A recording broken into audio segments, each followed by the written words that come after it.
Allez, coup de cœur pour un livre qui vient de sortir, Jurassic Park et les sciences. C'est Nicolas Allard qui l'a écrit.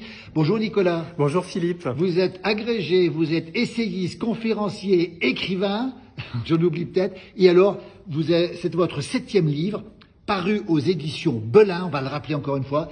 Et ça traite cette fois-ci de Jurassic Park et des sciences. Dites-nous tout sur ce livre qui vient de sortir avec un tricératops derrière nous. Hein. Oui, c'est ça. C'est un livre que j'ai co-dirigé avec le paléontologue français Jean-Sébastien Steyer et qui porte effectivement sur la saga mythique Jurassic Park.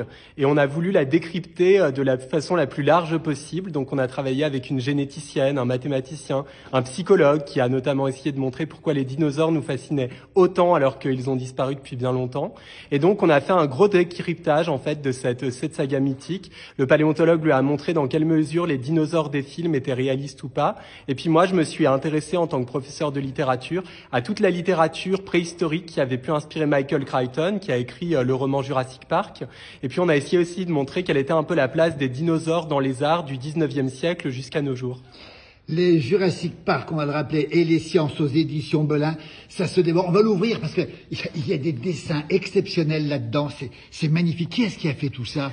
C'est des originaux, tout ça? Oui, Nicolas? alors exactement. On a travaillé avec un paléo-artiste, Alain Beneteau, dont le métier donc est de représenter les dinosaures et qui a donc fait des illustrations exclusives pour notre livre, qui sont toujours en lien avec les textes que nous avons traités. Alors là, c'est pas lui, c'est une capture d'écran, mais la plupart du temps, ce sont ces illustrations exclusives, en sachant qu'on a différents types d'illustrations. Il y a des illustrations en couleur, en noir et blanc, et qui utilisent différentes sortes de techniques. Voilà, ça veut dire que là-dessus, ça se butine, hein, ça se dévore ce livre, on le rappelle encore une fois.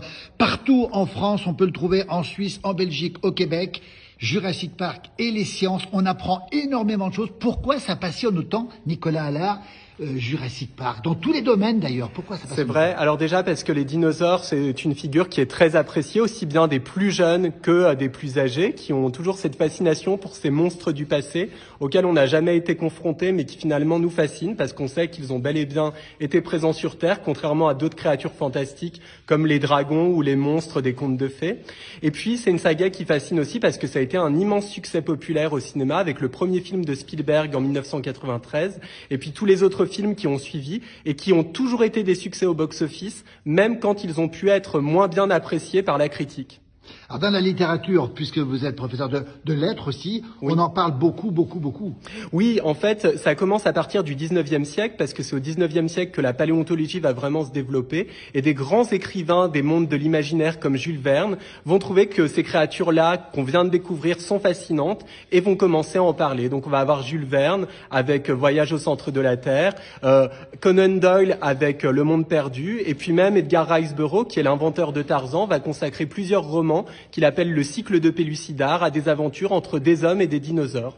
Et cette tradition-là, elle va se maintenir au fil du temps et prendre de plus en plus d'ampleur. Allez, ça s'appelle Jurassic Park et les sciences, ça se dévore, on apprend plein de choses.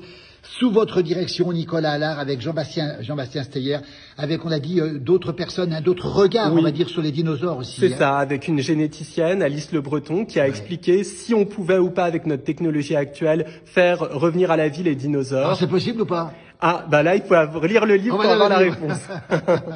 Alors, on va rappeler une chose quand même, c'est qu'on le trouve partout. Ça intéresse tout le monde, les petits comme les grands. Clément, ton dinosaure préféré, ce serait lequel? C'est le tyrannosaure. Le tyrannosaure. Et vous, Nicolas, c'est lequel? Eh ben, je serais pas très original, mais c'est aussi le tyrannosaure qui est un peu la figure de proue de la saga Jurassic Park, justement. Nicolas Allard, qui est originaire de Megève, hein, qui enseigne maintenant dans les classes préparatoires. C'est votre 7e ouvrage. Il y en a d'autres en perspective. Ce sera sur quoi les autres? Oui, alors là, je suis en train d'écrire un roman de science-fiction, alors qui paraîtra peut-être dans 1 ou 2 ans, je ne le sais pas encore, mais c'est mon prochain gros projet. Voilà, et on vous entend souvent à la radio, on vous entend souvent. Merci pour ce témoignage, encore une fois, Jurassic Park et les sciences aux éditions Belin, sous la direction de Nicolas qui est avec nous et Jean-Sébastien Steyer. Regardez, la couverture est magnifique, ça se feuillette, ça se regarde, ça se savoure et on apprend plein de choses dans ce livre qu'on trouve partout. Merci Nicolas, bravo en tout cas. Merci Philippe. Et vive les dinosaures et Jurassic Park. Exactement. Merci.